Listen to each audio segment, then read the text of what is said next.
നമസ്തേ, നമസ്കാരം. പിട്ടാപ്പള്ളി ഏജൻസീസ് ജനസഭയിലേക്ക് എല്ലാവർക്കും സ്വാഗതം. ജനസഭ ഇന്ന് ചേരുന്നത് കൊല്ലം ലോക്സഭാ മണ്ഡലത്തിലാണ്. ലോക്സഭാ തെരഞ്ഞെടുപ്പിൻ്റെ പശ്ചാത്തലത്തിൽ കേരളത്തിലെ എല്ലാ ലോക്സഭാ മണ്ഡലങ്ങളിലെയും ജനഹിതം അറിയാനും അതുപോലെ സ്പന്ദനം അറിയാനും ആണ് ജനം TV ജനസഭ സംഘടിപ്പിക്കുന്നത്. മിനിഞ്ഞാന്ന് കേരളത്തിൻ്റെ തെക്കേ അറ്റത്തെ തിരുവനന്തപുരം ലോക്സഭാ മണ്ഡലത്തിൽപ്പെട്ട പാറശാലയിൽ നിന്ന് ആരംഭിച്ച ജനസഭ ഇന്നലെ ആറ്റിങ്ങലിലായിരുന്നു. ഇന്നിതാ കൊല്ലം ലോക്സഭാ മണ്ഡലത്തിൽ എത്തി നിൽക്കുന്നു. ചിന്നക്കടയിലാണ് ഇന്ന് ജനസഭ ചേരുന്നത്. കൊല്ലത്തിൻ്റെ ഒരു പൊതുചിത്രം പരിശോധിച്ചാൽ സിറ്റിംഗ് MP NK പ്രേമചന്ദ്രൻ വീണ്ടും ജനവിധി തേടുന്നു.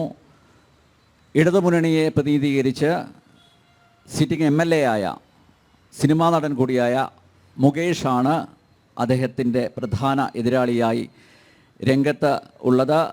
BJP NDA സ്ഥാനാർത്ഥി ഇതുവരെ നിശ്ചയിച്ചിട്ടില്ല. എന്തായാലും വാശിയേറിയ മത്സരം നടക്കുന്ന ഒരു മണ്ഡലമാണ് കൊല്ലം.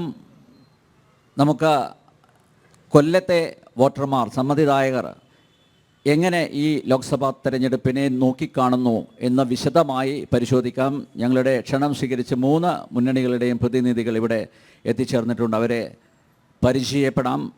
UDFനെ പ്രതിനിധീകരിച്ച് RYFൻ്റെ ജില്ലാ സെക്രട്ടറി അഡ്വക്കേറ്റ് വിഷ്ണു മോഹൻ വിഷ്ണുവിനെ സ്നേഹാദരങ്ങളോടെ ജനസഭയിലേക്ക് സ്വാഗതം ചെയ്യുന്നു. NDA പ്രതിനിധീകരിച്ച് BJPയുടെ ദക്ഷിണ മേഖലാ സെക്രട്ടറി കൂടിയായ ശ്രീ ജിതിൻ ദേവ ജിതിനെയും ജനസഭയിലേക്ക് സ്നേഹപൂർവ്വം സ്വാഗതം ചെയ്യുന്നു. ഇടതുമുന്നണിയെ പ്രതിനിധീകരിച്ച് DYFIയുടെ സംസ്ഥാന ട്രഷറർ ശ്രീ അരുൺ ബാബുവിനെയും ജനസഭയിലേക്ക് സ്നേഹപൂർവ്വം സ്വാഗതം ചെയ്യുന്നു. ഒപ്പം കൊല്ലം ലോക്സഭാ മണ്ഡലത്തിലെ നല്ലവരായ വോട്ടർമാരെയും ഈ ജനസഭയിലേക്ക് സഹർഷം സ്വാഗതം ചെയ്യുന്നു. ഞാൻ ഈ സംവാദം അഡ്വക്കേറ്റ് വിഷ്ണു മോഹനിൽ നിന്ന് ആരംഭിക്കുകയാണ്. വിഷ്ണു, എല്ലാ തെരഞ്ഞെടുപ്പുകളിലും അല്ലേ വികസനം മുൻനിർത്തിയാണ് പ്രധാനമായും വോട്ട് ചോദിക്കാറുള്ളത്. വികസനം ഒരു നാഴികക്കല്ല് ആക്കുന്നു. 5 വർഷം ആ മണ്ഡലത്തിൽ NK പ്രേമചന്ദ്രൻ എന്തൊക്കെ ചെയ്തു, അല്ലെങ്കിൽ തിരഞ്ഞെടുക്കപ്പെടുന്ന പ്രതിനിധി എന്തൊക്കെ ചെയ്തു എന്നാണല്ലോ പൊതുവിൽ വോട്ടർമാർ ആദ്യം അതാണല്ലോ അളക്കുക. അതിനുശേഷം ദേശീയ സംസ്ഥാന രാഷ്ട്രീയ വിഷയങ്ങൾ, വിവാദങ്ങൾ, നിരവധി വിഷയങ്ങളുണ്ട്. ഇതെല്ലാം ചർച്ച ചെയ്യപ്പെടും. അതിനനുസരിച്ചായിരിക്കും പ്രബുദ്ധരായ മലയാളി വോട്ടർമാർ അവരുടെ സമ്മതിദാനാവകാശം നിർവഹിക്കുക, അല്ലേ? തീർച്ചയായും. ഇവിടെ UDF മുന്നോട്ട് വയ്ക്കുന്ന രാഷ്ട്രീയം എന്താണ്? തീർച്ചയായും 2024 പാർലമെൻറ്റ് തിരഞ്ഞെടുപ്പിൻ്റെ രാഷ്ട്രീയം അത് ഏറ്റവും ഫലപ്രദമായി കൊല്ലം പാർലമെൻറ്റ് മണ്ഡലത്തിൽ ചർച്ച ചെയ്യാൻ ആഗ്രഹിക്കുന്നു UDF ഈ 2024 തിരഞ്ഞെടുപ്പ്. കാരണം ഇന്ത്യ മഹാരാജ്യം എന്ന ആ ഒരു സങ്കല്പത്തിന്, ഇന്ത്യ എന്ന പരമാധികാര ജനാധിപത്യ റിപ്പബ്ലിക്കിൻ്റെ നിലനിൽപ്പിനെ ചോദ്യം ചെയ്യുന്ന ഒരു രാഷ്ട്രീയം, ആ രാഷ്ട്രീയത്തിൻ്റെ NK പ്രേമചന്ദ്രൻ, ഇവിടെ UDF സ്ഥാനാർത്ഥിയായി മത്സരിക്കുന്ന സഖാവ് NK പ്രേമചന്ദ്രൻ MP അടക്കം കേരളത്തിൽ ഐക്യജനാധിപത്യ മുന്നണിക്ക് വേണ്ടി മത്സരിക്കുന്ന സ്ഥാനാർത്ഥികൾ കേരളത്തിൽ ഈ രാഷ്ട്രീയം, ദേശീയ രാഷ്ട്രീയം ഉയർത്തിക്കൊണ്ട് തന്നെയാണ് ഈ തെരഞ്ഞെടുപ്പിനെ നേരിടുന്നത്. ആ ദേശീയ രാഷ്ട്രീയത്തിൻ്റെ പ്രസക്തി നിലനിൽക്കുമ്പോൾ തന്നെ ഇവിടെ ഞങ്ങൾ അഭിമാന പുരസ്സരം പ്രേമചന്ദ്രൻ 3ാമതും ഇവിടെ ജനങ്ങളുടെ മുന്നിൽ വോട്ടഭ്യർത്ഥിക്കുമ്പോൾ കൊല്ലം ജനതയ്ക്ക് മനസ്സിലാകുന്ന താങ്കൾ നേരത്തെ സൂചിപ്പിച്ച വികസന പ്രവർത്തനങ്ങൾ അടക്കം കൊല്ലത്തിൻ്റെ കേന്ദ്ര സർക്കാരിൽ NK പ്രേമചന്ദ്രൻ MP കേന്ദ്ര സർക്കാരിൻ്റെ കൊണ്ട് കൊല്ലം പാർലമെൻറ്റ് നിയോജക മണ്ഡലത്തിൽ നടപ്പിലാക്കി വരുത്തി തീർത്ത വികസന പ്രവർത്തനങ്ങൾ ഓരോന്നും നമുക്ക് ജനങ്ങളുടെ മുന്നിൽ പറയാതെ തന്നെ ജനങ്ങൾക്ക് അനുഭവവേദ്യമായ വികസന പ്രവർത്തനങ്ങൾ.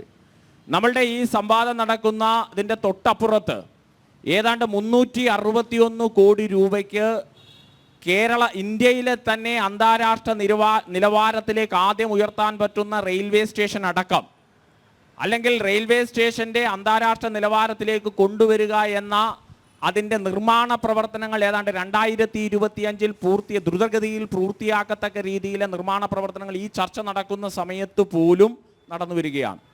അതുപോലെ തന്നെ അദ്ദേഹം ദേശീയപാത നവീകരണത്തിനും വികസനത്തിനും ഗ്രീൻഫീൽഡ് നാഷണൽ ഹൈവേ അടക്കം നമ്മുടെ ഈ കൊല്ലം പാർലമെന്റ് നിയോജക മണ്ഡലത്തിൽ കൊണ്ടുവരുന്നതിന് വേണ്ടി നടത്തിയിട്ടുള്ള വികസന പ്രവർത്തനങ്ങൾ, അങ്ങനെ NK പ്രേമചന്ദ്രൻ MP കഴിഞ്ഞ 10 വർഷം കൊല്ലം പാർലമെന്റ് മണ്ഡലത്തിൽ നടപ്പിലാക്കിയ വികസന പ്രവർത്തനങ്ങളുടെ ആകെ വിലയിരുത്തൽ കൂടിയാണ് എന്ന അഭിമാനത്തോടു കൂടി തന്നെയാണ് NK പ്രേമചന്ദ്രൻ MP ഈ തെരഞ്ഞെടുപ്പിനെ നേരിടുന്നത്.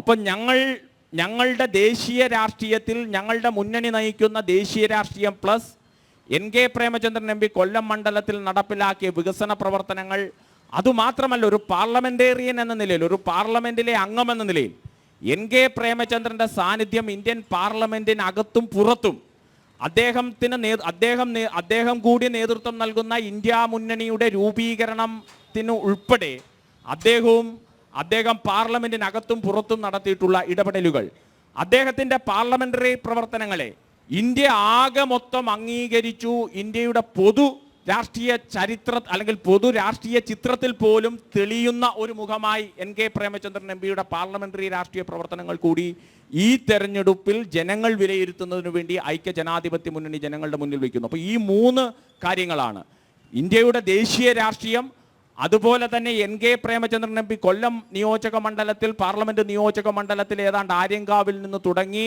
ഏതാണ്ട് ചവറയിൽ അവസാനിക്കുന്ന തീരദേശം മുതൽ അങ്ങ് മലയോര മേഖല വരെ അദ്ദേഹം നടത്തിയിട്ടുള്ള വികസന പ്രവർത്തനങ്ങളെ ഓരോ പ്രദേശത്തും എണ്ണി പറയാവുന്ന വികസന പ്രവർത്തനങ്ങൾ പ്ലസ് അതുപോലെ അദ്ദേഹത്തിൻ്റെ പാർലമെന്ററി ഇടപെടലുകൾ.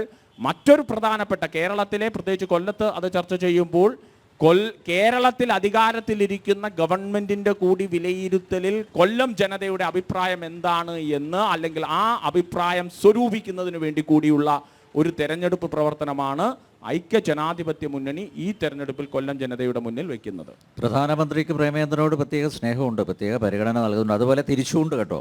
അദ്ദേഹത്തിന്റെ പ്രേമചന്ദ്രന് പ്രധാനമന്ത്രിയോട് പ്രത്യേക സ്നേഹമുണ്ട്. അല്ല, ഞാൻ ഒരു ഇന്ത്യയുടെ ഭരണഘടനയുടെ ഒരു സ്ഥാപനത്തിന്റെ ഒരു അധികാരി എന്ന നിലയിൽ ഇന്ത്യൻ പാർലമെന്റിനകത്ത് പ്രധാനമന്ത്രിയും പ്രേമചന്ദ്രനും തമ്മിലുള്ള വ്യക്തിബന്ധം, അല്ലെങ്കിൽ പാർലമെന്റിനകത്തുള്ള പാർലമെന്റിലെ 2 സഹപ്രവർത്തകരാണവർ. ഒരേ പാർലമെന്റിൽ അദ്ദേഹം പ്രധാനമന്ത്രിയായ കാലയളവ് മുതൽ പാർലമെന്റിൽ വീണ്ടും ചെന്ന് ഒരേ പാർലമെന്റിനകത്ത് പ്രവർത്തിക്കുന്ന 2 സഹപ്രവർത്തകർ തമ്മിലുള്ള ആ ബന്ധം പാർലമെന്റിനുള്ളിൽ അദ്ദേഹം NK പ്രേമചന്ദ്രൻ എന്ന പാർലമെന്റേറിയന്റെ നിലപാടുകൾക്കുള്ള അംഗീകാരമാണ്, പാർലമെന്റിലെ ഇടപെടലുകൾക്കുള്ള അംഗീകാരമാണ്. അതല്ലാതെ അദ്ദേഹം ഒരു ഏകകക്ഷി പാർട്ടിയുടെ അംഗമെന്ന നിലയിൽ പ്രേമചന്ദ്രനുമായി എന്തെങ്കിലും വ്യക്തിബന്ധം സ്ഥാപിച്ചതുകൊണ്ടോ അല്ലെങ്കിൽ രാഷ്ട്രീയ ബന്ധം സ്ഥാപിച്ചതുകൊണ്ടോ NDAക്കോ അല്ലെങ്കിൽ നരേന്ദ്രമോദിക്കോ എന്തെങ്കിലും രാഷ്ട്രീയപരമായ നേട്ടം കിട്ടും എന്നുള്ള ഒരു ഇതുണ്ട് എന്ന് എനിക്ക് തോന്നുന്നില്ലല്ലോ. അങ്ങനെയുള്ള തെറ്റിദ്ധാരണയൊന്നും വേണ്ട. അങ്ങനെ ഒരു തെറ്റിദ്ധാരണയുടെയും വസ്തുതകളില്ലല്ലോ, വസ്തുതകൾക്ക് വിരുദ്ധവുമാണല്ലോ. ഓക്കെ ജിതിൻ ദേവ, ഇടതുമുന്നണിയുടെയും വലതുമുന്നണിയുടെയും സ്ഥാനാർത്ഥികൾ ഗോതയിൽ ഇറങ്ങിക്കഴിഞ്ഞു. സിറ്റിംഗ് MPയെ നേരിടുന്നത് സിറ്റിംഗ് MLA ആണ് കേട്ടോ. അപ്പം മത്സരം കൊഴുക്കും. അപ്പോൾ ഇതൊക്കെ മനസ്സിലാക്കി, പൊതുവിലുള്ള ചിത്രം മനസ്സിലാക്കി കരുത്തനായ ഒരു സ്ഥാനാർത്ഥി നിർത്താനാണോ NDA ഉദ്ദേശിക്കുന്നത്? എന്തുകൊണ്ടാണ് ഈ ഒരു കാലതാമസം? തീർച്ചയായും കരുത്തനായ സ്ഥാനാർത്ഥി തന്നെ ദേശീയ ജനാധിപത്യ സഖ്യത്തിന് വേണ്ടിയിട്ട് മത്സരിക്കാൻ കൊല്ലത്തിൻ്റെ മണ്ണിൽ ഇറങ്ങും എന്നുള്ളതിൽ ഒരു സംശയവും വേണ്ട. ഇവരെ സംബന്ധിച്ച് അവർക്ക് കുറച്ച് സുഖമാണ്, കാരണം അവർക്ക് കുറച്ച് സീറ്റുകൾ മാത്രം നോക്കിയാൽ മതി. ഇപ്പോൾ RSPയെ സംബന്ധിച്ച് ആകെ മത്സരിക്കുന്നത് ഇന്ത്യയിലെ 1 സീറ്റിലാണ്. CPMനെ സംബന്ധിച്ച് മത്സരിക്കുന്നത് ആകെ കേരളത്തിൽ 20 സീറ്റിൻ്റെ ഒരു ടെൻഷനോ അല്ലെങ്കിൽ അതിൻ്റെ സ്ഥാനാർത്ഥി നിർണ്ണയം സംബന്ധിച്ചോ അവർക്കുള്ളൂ. ബാക്കിയുള്ള സ്ഥലങ്ങളിൽ ഏതെങ്കിലും മുന്നണി ഒരു സീറ്റ് കൊടുത്താൽ മത്സരിച്ചില്ല. ഇപ്പോൾ കേൾക്കുന്നു കോയമ്പത്തൂരിൽ നിന്ന് ഉള്ളതും കൂടെ എടുത്തുകൊണ്ട് പോകും എന്നൊക്കെ കേൾക്കുന്നു. അതുകൊണ്ട് നമ്മളത് വിഷയമല്ല.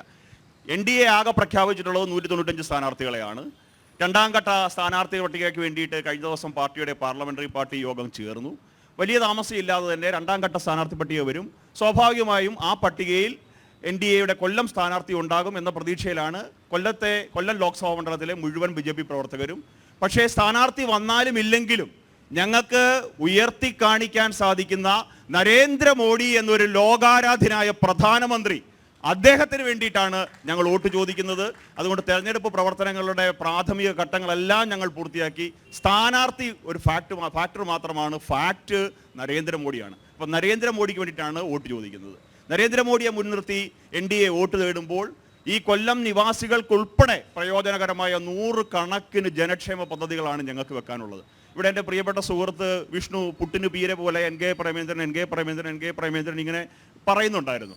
പക്ഷേ അദ്ദേഹം ചെയ്ത എൻ കെ പ്രേമചന്ദ്രൻ്റെ MP-യുടെ നിശ്ചയദാർഢ്യം കൊണ്ട് അല്ലെങ്കിൽ അദ്ദേഹത്തിൻ്റെ റഫറൻസിൽ വന്ന ഒരു പദ്ധതി പോലും ചൂണ്ടിക്കാണിക്കാൻ അദ്ദേഹത്തിന് സാധിക്കില്ല. അദ്ദേഹം ആകെ പറഞ്ഞത് 361 കോടി രൂപയ്ക്ക് കൊല്ലം റെയിൽവേ സ്റ്റേഷൻ അന്താരാഷ്ട്ര നിലവാരത്തിലേക്ക് നവീകരണം നടക്കുന്നത് മാത്രമാണ്.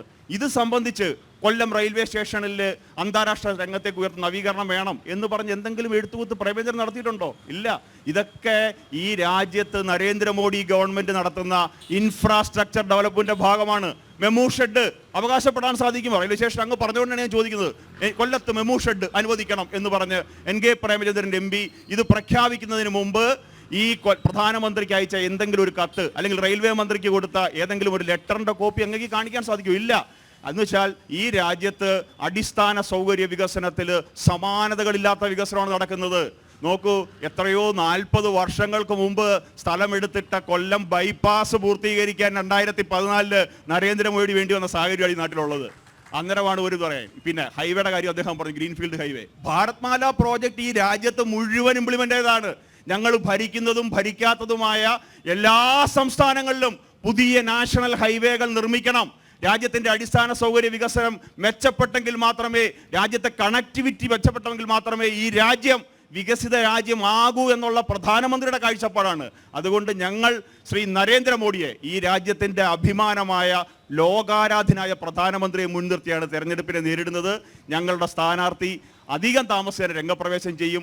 ഈ 2 സ്ഥാനാർത്ഥികളെക്കാളും മികച്ചു നിൽക്കുന്ന സ്ഥാനാർത്ഥി കൊല്ലം ജനതയുടെ മനസ്സ് കവരുന്ന തരത്തിലുള്ള പ്രവർത്തനങ്ങളുമായി NDAയും BJPയും മുന്നോട്ട് പോകും.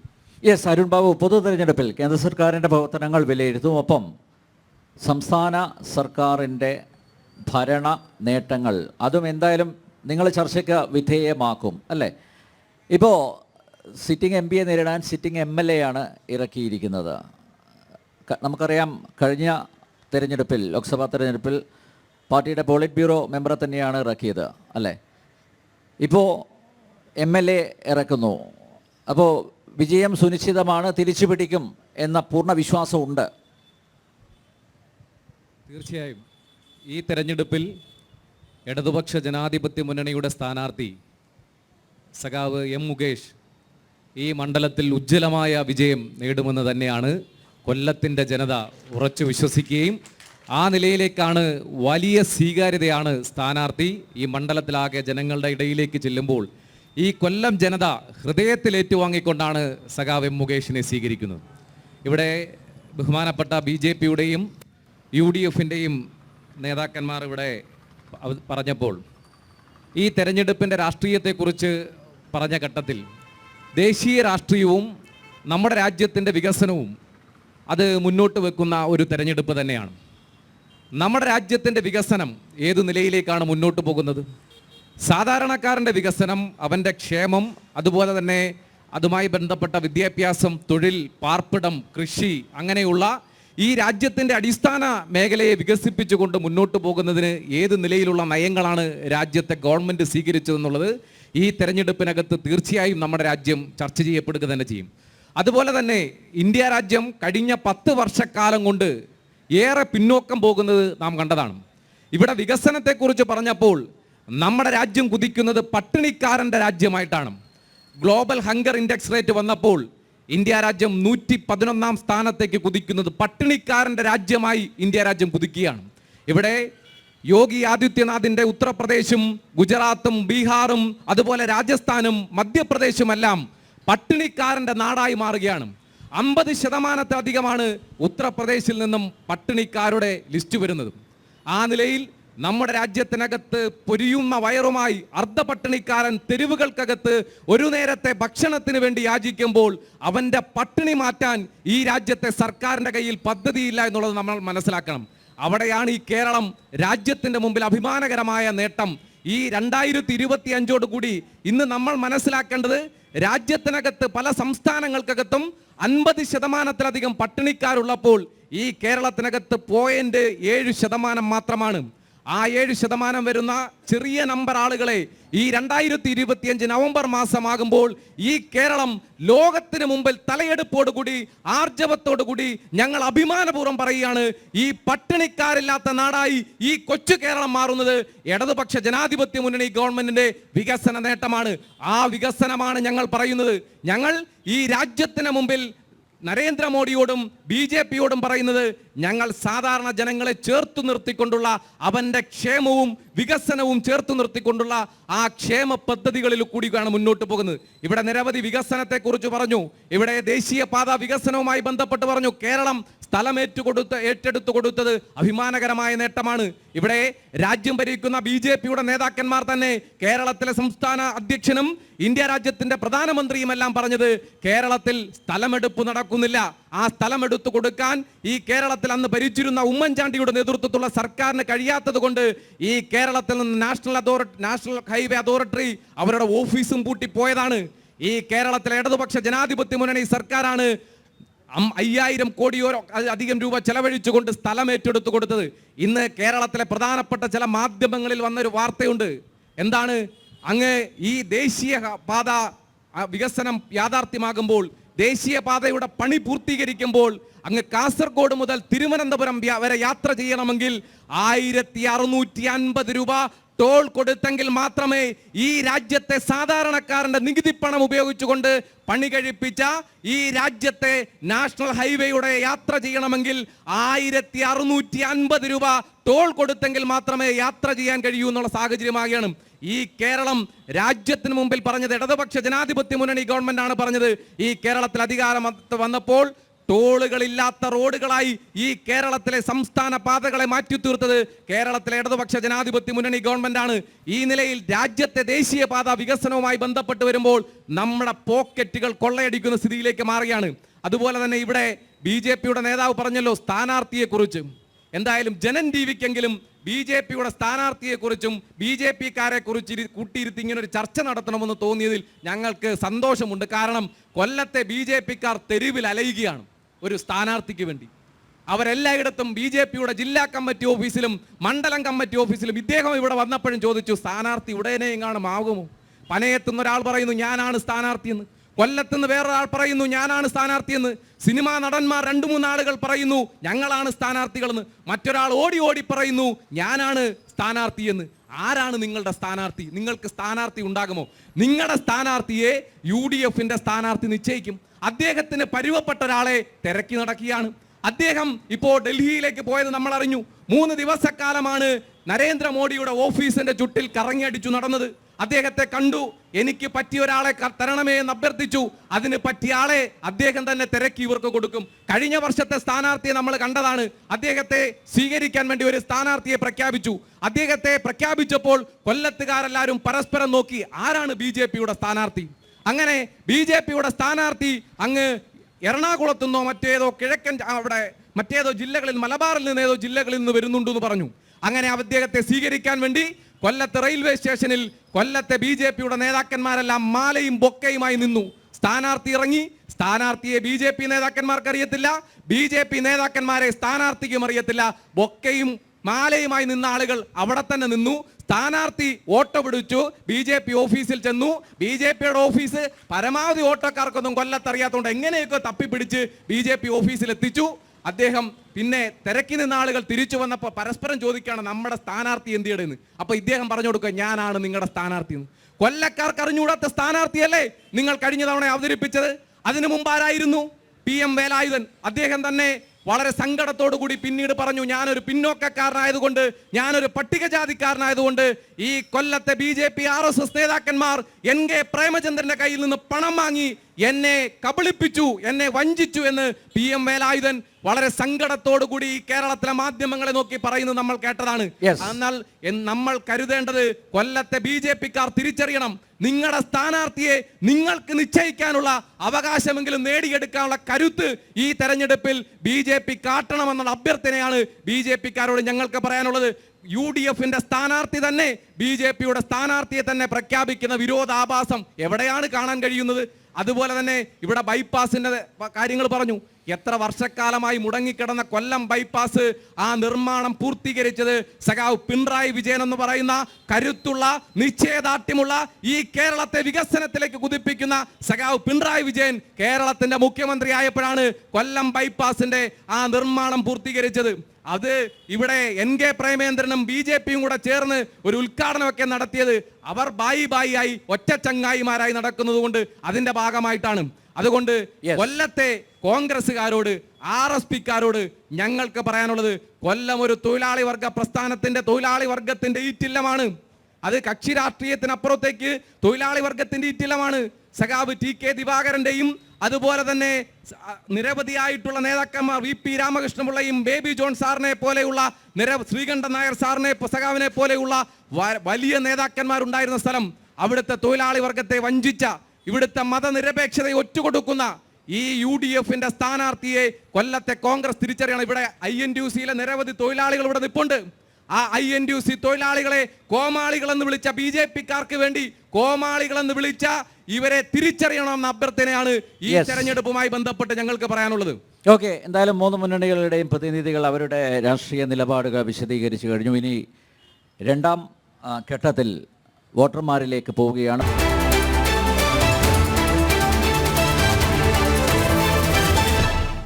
കൊല്ലം ലോക്സഭാ മണ്ഡലത്തിലെ ജനസഭയിലേക്ക് ഒരിക്കൽ കൂടി പ്രേക്ഷകർക്ക് സ്വാഗതം. ജനാധിപത്യത്തിൻ്റെ ഉത്സവമാണ് തിരഞ്ഞെടുപ്പ്. കൊല്ലം ലോക്സഭാ മണ്ഡലത്തിൽ തിരഞ്ഞെടുപ്പ് പ്രചരണം ചൂടുപിടിക്കുകയാണ്. ആ ചൂട് വോട്ടർമാരിലുമുണ്ടോ എന്ന് നമുക്ക് പരിശോധിക്കാം. വോട്ടർമാർക്ക് ചോദിക്കാനുണ്ട്, പറയാനുണ്ട്. അവരിലേക്ക് പോകുന്നു. ആദ്യ ചോദ്യം. യെസ്, ബഹുമാനപ്പെട്ട UDFൻ്റെയും LDFൻ്റെ പ്രതിനിധികളോടാണ് ചോദ്യം. കേരളത്തിൽ ഇരുമുന്നണികളുമായി മത്സരിക്കുകയും കേരളത്തിന് പുറത്ത് മറ്റ് സംസ്ഥാനങ്ങളിൽ ഒരേ വട്ടമേശത്തിന് ചുറ്റും ഇരുന്നു കൊണ്ട് സ്ഥാനാർത്ഥികളെ നിശ്ചയിക്കുന്ന നിങ്ങൾക്ക് കേരളത്തിലും ഒരു മുന്നണിയായി മത്സരിച്ച് BJPയെ ഒറ്റയ്ക്ക് നേരിടാനുള്ള ചങ്കൂറ്റം LDFനും UDFനും ഉണ്ടോ എന്ന് അറിഞ്ഞാൽ കൊള്ളാം. യെസ്, ആദ്യം അരുൺ മറുപടി പറയുക. ഇന്ത്യ ഈ സഖ്യത്തിൻ്റെ ഭാഗമായിട്ട് പ്രവർത്തിക്കുന്നതുകൊണ്ട് രണ്ടായിട്ട് കേരളത്തിൽ മത്സരിക്കണമെന്നുള്ളതാണ് ചോദ്യം. ഞാൻ ഈ ചോദ്യത്തിന് മറുപടി പറയുമ്പോൾ ഞാൻ ആദ്യമേ ഇവിടെ പ്രാഥമികമായി സൂചിപ്പിച്ച ഘട്ടത്തിൽ പറഞ്ഞത്, ഇവിടെ കൊല്ലത്തെ BJPക്കാർക്ക് എന്തായാലും ഇത്തരത്തിലൊരു ചോദ്യം ചോദിക്കാനുള്ള അവകാശമില്ല. കാരണം 2014 മുതൽ കൊല്ലത്തെ BJP UDFുമായി ഒരു സഖ്യത്തിലാണ് മത്സരിക്കുന്നത്. അതുകൊണ്ട് കൊല്ലത്തെ BJP നേതാക്കന്മാർക്ക് ഇത്തരത്തിലൊരു ചോദ്യം ചോദിക്കാനുള്ള അവകാശമുണ്ടോ എന്ന് ചോദിക്കണം. മറ്റ് രാജ്യത്തെ സ്ഥിതി, ഇന്ത്യ രാജ്യത്തിനകത്ത് എല്ലാ കാലഘട്ടത്തിലും ഇടതുപക്ഷ ജനാധിപത്യ മുന്നണിക്ക് വ്യക്തമായ നിലപാടുകൾ ഉയർത്തിപ്പിടിച്ചുകൊണ്ടാണ് തെരഞ്ഞെടുപ്പിനകത്ത് നേരിടുന്നത്. പ്രത്യേകിച്ച് CPIM.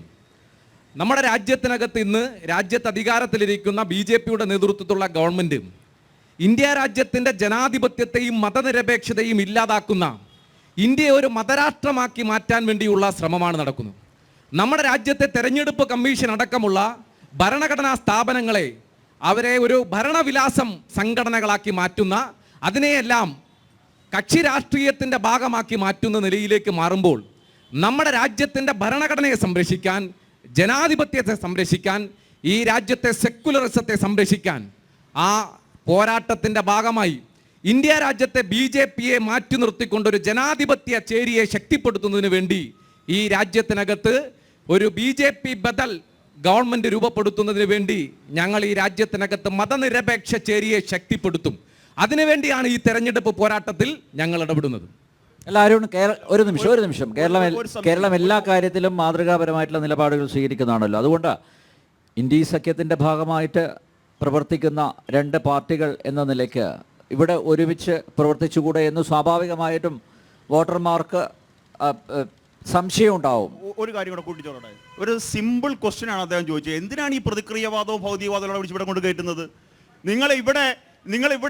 ഇവിടെ ഒരുമിച്ച് നിന്നുകൂടെ? നിങ്ങൾ അവിടെ ഒന്നല്ലേ? ഇവിടുന്ന് ആര് ജയിച്ചാലും നിങ്ങൾ കൈവെക്കാൻ പോകുന്ന ഒരാൾക്ക് വേണ്ടിയിട്ടല്ലേ എന്ന് ചോദിച്ചപ്പോൾ വെറുതെ ഈ മതനിരപേക്ഷതയും സാംസ്കാരികതയും പ്രബുദ്ധതയും ഇതെല്ലാം കൂടെ എന്തിനാണ് ഈ പാവത്തുങ്ങളുടെ മുമ്പിൽ കടിച്ചപ്പൊട്ടത്ത വാക്കുകൾ പ്രിയപ്പെട്ട അരുണെ പറയുന്നത്. നിങ്ങൾക്ക് ഇവിടെ സാബുണ്ണനെ പോലെ ആളുകളെ വെറുതെ ബുദ്ധിമുട്ടിപ്പിക്കാതെ ഒരുമിച്ച് നിന്നാ പോരെ? സാബു ഞങ്ങളുടെ സാബു അല്ല, ഒരു minute advocate K V Sabu അല്ലല്ല അരുണെ, അഡ്വക്കേറ്റ് കെ വി സാബു BJPയുടെ നേതാവ് തന്നെയാണ്. നിങ്ങൾ അരുണിനെ സംബന്ധിച്ച് അരുൺ ബാബുവിനെ എനിക്ക് വ്യക്തിപരമായിട്ട് നല്ല അറിയാം. പക്ഷെ അദ്ദേഹം നല്ലൊരു സ്ക്രിപ്റ്റ് റൈറ്ററും കൂടിയാണ്. നല്ല ഒരു കഥയുണ്ടാക്കി, നല്ല ഹാസ്യത്തിന്റെ മേമ്പടി ഒരു കഥയുണ്ടാക്കി അദ്ദേഹം, ഞാനും കേട്ട് ആസ്വദിച്ചുകൊണ്ടിരുന്നത് നല്ല സ്ക്രിപ്റ്റിംഗ് ആണ്. പക്ഷേ സാഹചര്യങ്ങൾ പറയൂ, ഫാക്ട് പറയൂ. അങ്ങ് പറഞ്ഞല്ലോ 2025 നവംബർ ആകുമ്പോഴത്തേക്ക് കേരളം മുഴുവൻ ജനങ്ങൾ പട്ടിണിയില്ലാത്ത രാജ്യമാകും. അതാവും 2025 നവംബർ ആകുമ്പോഴത്തേക്ക് 15 മാസം ക്ഷേമ പെൻഷൻ മുടങ്ങിയ സംസ്ഥാനമായി കേരളം മാറും. നിങ്ങൾ പറഞ്ഞല്ലോ ടോളുകളില്ലാത്ത ഒരു നിമിഷം ഒറ്റ നിമിഷം വരണേ ടോളുകളില്ലാത്ത റോഡ് നിങ്ങളുടെ മുഹമ്മദ് റിയാസോടെ പറ, ടോളുകളില്ലാത്ത റോഡ് ഉണ്ടാക്കാം, PWD റോഡുകൾ, പിന്നെ ടോളുകളില്ലാത്ത റോഡ് ഉണ്ടാക്കുക. വെറുതെ അരുണ ജനങ്ങളെ റോഡുകളിലൂടെ ദേശീയ നേതാവ് സംസ്ഥാനങ്ങളിലൂടെ കൂടുതൽ കേരളത്തിലെ റോഡുകളിലൂടെ അടുത്ത കാലത്തേക്ക് സഞ്ചരിച്ചിട്ടുണ്ടാവില്ല. കേരളത്തിൽ എന്തായാലും അത്തരത്തിലുള്ള റോഡുകൾ ഉണ്ടാവില്ല. പിന്നെ ഇവിടെ BJPയുടെ മനസ്സിരിപ്പ് എന്താണെന്ന് നമ്മൾ മനസ്സിലായി. BJPയുടെ മനസ്സിരിപ്പ് നമ്മുടെ രാജ്യത്തെ ഗവൺമെന്റും BJP സർക്കാർ ഈ കേരളത്തെ സാമ്പത്തികമായി ഞെരുക്കാൻ ശ്രമിക്കുക. എന്തിനു വേണ്ടിയാണ്? ഇപ്പൊ ഇവിടെ പറഞ്ഞു 15 മാസത്തെ പെൻഷൻ കൊടുക്കേണ്ടി വരും.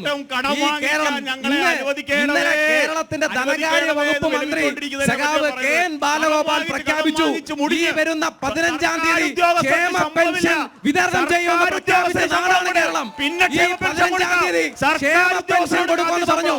ഈ 15-ാം തീയതി ക്ഷേമ പെൻഷൻ കൊടുക്കുമെന്നും അതുപോലെ എല്ലാ മാസവും കൃത്യമായി ഏപ്രിൽ മുതൽ എല്ലാ മാസവും കൃത്യമായി കൊടുക്കുമെന്ന് പറഞ്ഞു. ഈ കേരള ജനതയ്ക്കറിയാം നിങ്ങൾ മനസ്സിലാക്കേണ്ടത്. അരുൺ ബാബു, സർക്കാർ ജീവനക്കാർക്ക് ആദ്യമായിട്ടാണ് ശമ്പളം മുടങ്ങുന്നത്. കേരള ചരിത്രത്തിൽ ആദ്യമായി. എവിടെയും മുടങ്ങിയില്ല, ഒരു സ്ഥലം മുടങ്ങി എവിടെയും പല ജീവനക്കാർക്കും ഒരിടത്തും മുടങ്ങില്ല. കൃത്യമായി അന്ന് അവധി ദിവസം കഴിഞ്ഞപ്പോൾ തന്നെ സർക്കാർ ജീവനക്കാരുടെ അക്കൗണ്ടിലേക്ക് അവരുടെ ശമ്പളം വന്നു. ആ ചോദ്യത്തില് വിഷ്ണുവിന്റെ നിലപാട് കൂടെ ആ ചോദ്യത്തിന് ഞാൻ അദ്ദേഹത്തിന്റെ ചോദ്യത്തിലേക്ക് വരുന്നതിന് തൊട്ടു മുമ്പ് ഇവിടെ CPIMന്റെ LDFന്റെ പ്രതിനിധി ഇവിടെ ചോദിച്ചൊരു ചോദ്യമുണ്ട്. ഈ BJPയുടെ സ്ഥാനാർത്ഥി ആരാണ് എന്നുള്ളത് UDFനെ സംബന്ധിച്ചിടത്തോളം പ്രസക്തമല്ല. ഞങ്ങൾ ഇവിടെ CPIM കേരളത്തിൽ പ്രത്യേകിച്ച് വരുത്തി തീർക്കാൻ ശ്രമിക്കുന്ന ചില വർഗീയ അജണ്ടകളുണ്ട്.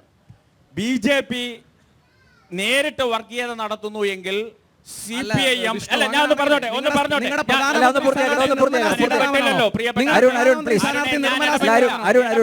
ഞാൻ അത് തന്നെയാണ് പറയുന്നത്.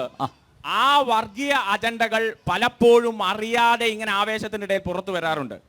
KV സാബു അദ്ദേഹം ഇവിടെ ഞങ്ങൾ BJP സ്ഥാനാർത്ഥിയുടെ പുറകിന് പോകാത്തതുകൊണ്ട് ഞങ്ങൾക്ക് അറിഞ്ഞൂടാ. അദ്ദേഹം വന്ന റെയിൽവേ സ്റ്റേഷനും പിടിച്ച ആട്ടോയും പോയ സ്ഥലങ്ങളും ഒന്നും ഞങ്ങൾക്കറിയില്ല, UDF പ്രവർത്തകർക്ക് അറിയില്ല.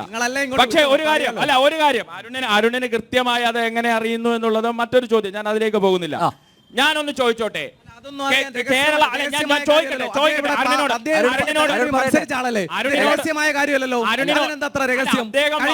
ലോക്സഭാ തെരഞ്ഞെടുപ്പിൽ ഞാൻ അതിലേക്ക് പോകുന്നില്ല. ഞാൻ എന്റെ പോയിന്റിലേക്ക് ഞാൻ വരികയാണ്. ഞാൻ ഒന്ന് ചോദിക്കുകയാണ്. കഴിഞ്ഞ ലോക്സഭാ തെരഞ്ഞെടുപ്പിലാണ് കൊല്ലം ലോക്സഭാ ചരിത്രത്തിലെ ഏറ്റവും വലിയ ഭൂരിപക്ഷത്തോടു കൂടി ഒരു ജനപ്രതിനിധി കൊല്ലം ലോക്സഭയിൽ നിന്ന് പാർലമെന്റിലേക്ക് പോകുന്നത്.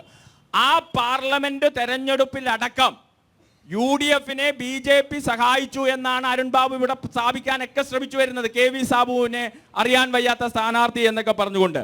ആ തെരഞ്ഞെടുപ്പിൽ NK പ്രേമചന്ദ്രൻ 1 ലക്ഷത്തിനുമേൽ വോട്ടിനെ അല്ലെങ്കിൽ ഭൂരിപക്ഷം 1.5 ലക്ഷത്തിനുമേൽ കടന്ന ഭൂരിപക്ഷത്തിന്റെ കാലഘട്ടത്തിലാണ് NDA സ്ഥാനാർത്ഥി കൊല്ലത്ത് ഏറ്റവും കൂടുതൽ വോട്ട് വാങ്ങുന്നത്. KV സാബുവിന്റെ കഴിഞ്ഞ പ്രാവശ്യത്തെ KV സാബുവിന്റെ വോട്ട് വിഹിതം 1 ലക്ഷത്തി അല്ലെങ്കിൽ 1 ലക്ഷത്തിനു മീതെ കൊല്ലത്തിന്റെ ചരിത്രത്തിൽ ആദ്യമായി NDA സ്ഥാനാർത്ഥി വോട്ട് വാങ്ങി വിജയിച്ച ആ തെരഞ്ഞെടുപ്പിന് മുമ്പ് പറഞ്ഞത് നമുക്ക് രാഷ്ട്രീയമാണ്, തെരഞ്ഞെടുപ്പിൽ തോൽപ്പിക്കാനാണെന്ന് പറയാം. പക്ഷെ ആ തെരഞ്ഞെടുപ്പ് കഴിഞ്ഞിട്ടും യാഥാർത്ഥ്യത്തെ വിസ്മരിച്ചുകൊണ്ട് BJPയുടെ മാത്രമല്ല പ്രിയപ്പെട്ട സഖാവ് അരുണെ, നിങ്ങളുടെ CPMന്റെ കുടുംബത്തിന്റെ മാത്രമല്ല നിങ്ങളുടെ നേതാക്കന്മാരുടെയും കൂടി വോട്ട് വാങ്ങിച്ചിട്ടാണ് കഴിഞ്ഞ തെരഞ്ഞെടുപ്പിൽ ഐക്യ ജനാധിപത്യ മുന്നണി സ്ഥാനാർത്ഥി ജയിച്ചത്. നമുക്ക് വോട്ട് വിഹിതം വെച്ച് തന്നെ നമുക്കത് ചർച്ച ചെയ്യുന്നതിന് ഒരു തടസ്സവുമില്ല. കഴിഞ്ഞ ഈ 2014 മുമ്പുള്ള നിയമസഭാ തെരഞ്ഞെടുപ്പും 2019 അല്ലെങ്കിൽ ഈ ഇപ്പം നടക്കുന്ന നിയമസഭാ തെരഞ്ഞെടുപ്പിന്റെയും വോട്ട് വിഹിതവും നോക്കണം. LDF-നല്ലേ വോട്ട് ചോർച്ചയുണ്ട്. പിന്നെ മറ്റൊരു ചോദ്യം, ഈ അരുണിന് പ്രിയപ്പെട്ട CPM-ന്റെ പ്രതിനിധിക്ക് അല്ലെങ്കിൽ LDF-ന്റെ പ്രതിനിധിക്ക് BJP സ്ഥാനാർത്ഥി ആരാണ്, അവർക്ക് വോട്ട് വിഹിതം കുറയുന്നതിന്റെ, ഇവിടെ സ്ഥാനാർത്ഥിയെ പ്രഖ്യാപിക്കുന്നതിന്റെ BJP-ക്കാരെക്കാൾ കൂടുതലുള്ള ആശങ്ക BJP-ക്ക് വോട്ട് വിഹിതം കൂടണം, കേരളത്തിൽ BJP-ക്ക് വോട്ട് വിഹിതം കൂടണമെന്ന് ആഗ്രഹിക്കുന്ന ഒരേ ഒരു കക്ഷി അത് CPIM ആണ്, കേരളത്തിലെ CPIM ആണ്, ഒരു സംശയവുമില്ല. ഇനി അദ്ദേഹത്തിന്റെ ചോദ്യത്തിലേക്ക് വരാം. ആ ഭായി ബന്ധം CPM-ഉം, അതായത് CPM എന്ന് ഞാൻ പറയുന്നില്ല, സീതാറാം യെച്ചൂരിയെ പോലുള്ള സഹാക്കളെ പോലുള്ള നല്ല ആൾക്കാർ കുറെ പേരുണ്ട്, നരേന്ദ്രമോദിയും പിണറായി വിജയനും തമ്മിലുള്ള ഈ അവിശുദ്ധ ബന്ധം പ്രത്യക്ഷത്തിൽ നിലനിൽക്കുന്നത് കൊണ്ടാണ് ഞങ്ങൾ കേരളത്തിൽ LDF-മായി അല്ലെങ്കിൽ ഇന്ത്യ മുന്നണിയിൽ CPIM-മായി കക്ഷി ചേർന്ന് കേരളത്തിൽ മത്സരിക്കാത്തത്. വ്യക്തമായ ഉത്തരമാണ്. ഹലോ, രണ്ട് മുന്നണിയോടും ഞാൻ വളരെ ലളിതമായ ഒരു ചോദ്യമാണ് ചോദിച്ചത്. നിങ്ങൾ ആര് ജയിച്ചു പോയാലും അവിടെ പോയി രാഹുൽ ഗാന്ധിക്ക് സിന്ദാബാ വിളിക്കാനാണ് പോകുന്നത്. ആ ഒരൊറ്റ ചോദ്യം ഞാൻ ചോദിച്ചോളൂ, അതിന് വ്യക്തമായ മറുപടിയാണ് ഞാൻ ചോദിച്ചത്. ഒറ്റ ഉത്തരം ഞാൻ അതൊന്നും പറയാൻ പറ്റുന്ന കാര്യങ്ങളല്ല. അതുകൊണ്ടല്ലയോ ഈ കൊല്ലംകാർ പറയുന്നത്.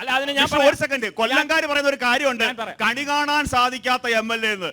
കണി കാണാൻ സാധിക്കാത്ത MPയെ സൃഷ്ടിക്കാനാണോ നിങ്ങളിവിടെ കൊണ്ടുവന്ന് നിർത്തിയിരിക്കുന്നത്? ഈ മുകേഷിനെ കൊണ്ടുവന്ന് ഇവിടെ മത്സരിപ്പിച്ച് നിങ്ങൾ പ്രചരണം നടത്തിയില്ലേ? എന്നിട്ട് ഈ കൊല്ലം ജനത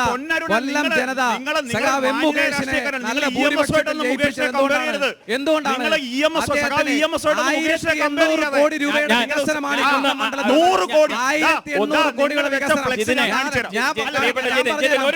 1800 കോടിയുടെ വികസനം 100 കോടി കാണിച്ചു കഴിഞ്ഞാൽ എനിക്കൊരു 5 സെന്റ് വസ്തു വീടുണ്ട്, അത് അരുൺ ബാബുവിന്റെ പേരിൽ എഴുതി കൊടുക്കാം. 100 കോടിയുടെ വികസനം മുകേഷ് നടത്തിയ 100 കോടിയുടെ വികസനം 1476 കോടി രൂപ. ഈ കോടിക്കൊന്നും ഒരു വിലയില്ലാതെ എഴുതി നിങ്ങൾ പറഞ്ഞല്ലോ. വിക്ടോറിയ ഹോസ്പിറ്റലിൽ നിങ്ങൾ നവീകരിച്ചു 50 കോടി. എവിടെ ആശുപത്രി നിങ്ങൾ നവീകരിച്ചു? അല്ല, ഇതൊരു അവിയൽ പരുവത്തിൽ പോവാണ്.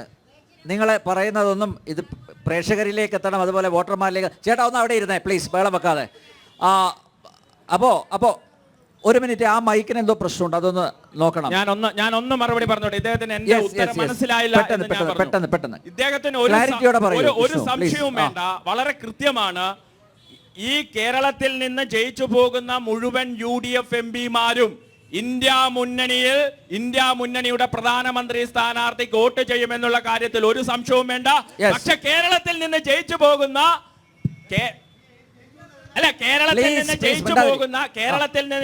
പോകുന്ന CPM ഇന്ത്യ മുന്നണിയിൽ ഉണ്ടാകുമെന്നുള്ള കാര്യത്തിൽ ഞങ്ങൾക്ക് സംശയമുണ്ട്. എന്തുകൊണ്ടാണ്? പറയാം. ഇന്ത്യ മുന്നണിയുടെ രൂപീകരണത്തിൽ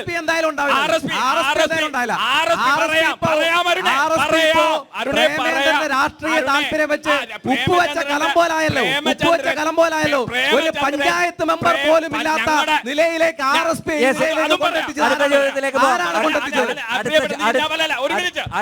മറുപടി കൊടുത്തോട്ടെ.